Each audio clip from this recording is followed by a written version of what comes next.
Howdy folks, I'm Hank Sheffer, and welcome to another true life story right here with Larry Hedrick on Mysteries of the Superstition Mountains.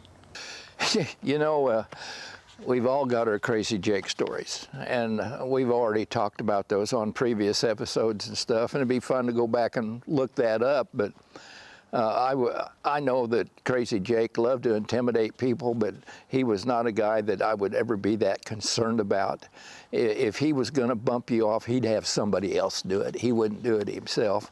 And but this particular time, Tom and I went out to Quarter Circle U, where he had permission to leave his vehicle because he used to work for him, you know. We were going to a certain place, but we didn't get very far, and he said, well, let's go over here to this particular place and see if Crawford's doing anything. And we approached what was called Dutch Canyon, not very far north of Peralta Canyon, and all of a sudden, up pops this guy with a little automatic pistol, both hands holding it on Tom, and you know, and and I immediately dropped my hand down on my pistol and just rested my hand on the butt of the pistol. If he shot Tom, I was going to shoot him, you know. But he recognized who Tom was, and that made all the difference in the world. He just bent over backwards with Tom, and Chuck had a little boy with him, a little kid. I don't know if he was related or what. I don't believe he was even a teenager. He might have been 12, might have been 13, somewhere in there. And it turned out it was a girl. And we went over to his cave. He showed us his pit where he had platinum. You know, when the Historical Society cleaned up his house, the garage had all kinds of beakers and stuff in there and chemicals where he could test various rocks and stuff and tell what kind of mineralization was in these rocks. And he claimed he had a pit that had platinum in it. And this cave was a pretty good sized cave, and he had sleeping quarters in there and everything. But he evidently was going to abandon the place for a while.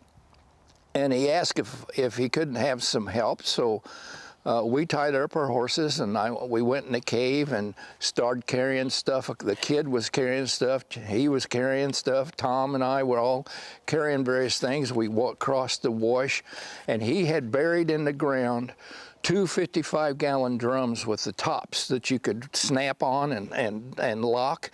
And we stuffed all this stuff in those cans, and he put the tops back on it.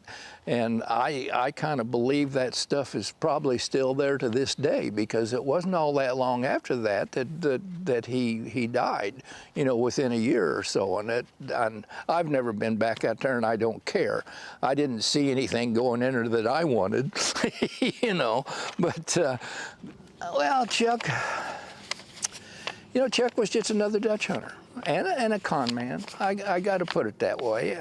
You know, in the years that I've been associated with the museum, I have heard stories from literally hundreds of people that come in the museum and show you pictures of a heart or something that looks like something that's about that big around, you know, like you'd go out there and find this, you know, but I found it, you know, here it is, and this is one of the clues and all that sort of stuff, and it's hard to contain yourself.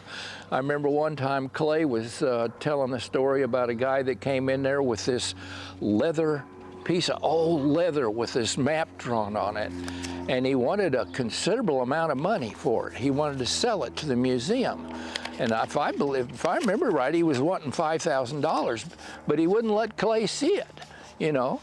And Clay says, you know, you can't expect me to pay that kind of money if I can't see the thing. So he laid it out there on the countertop at the museum, and Clay looked at it and he says, you know, this is a really old map, huh? Oh yeah, this is hundreds of years old. He says, well, you really shouldn't have drawn that in a ballpoint pen. But this is kind of the guy that we're talking about here with the Bob Wards and the Chuck Crawfords and stuff. This was the first time I ever had a gun pulled on me, you know, and it was exciting for a little bit, you know, it's something to do. Thank you for watching this episode of Mysteries of the Superstition Mountains.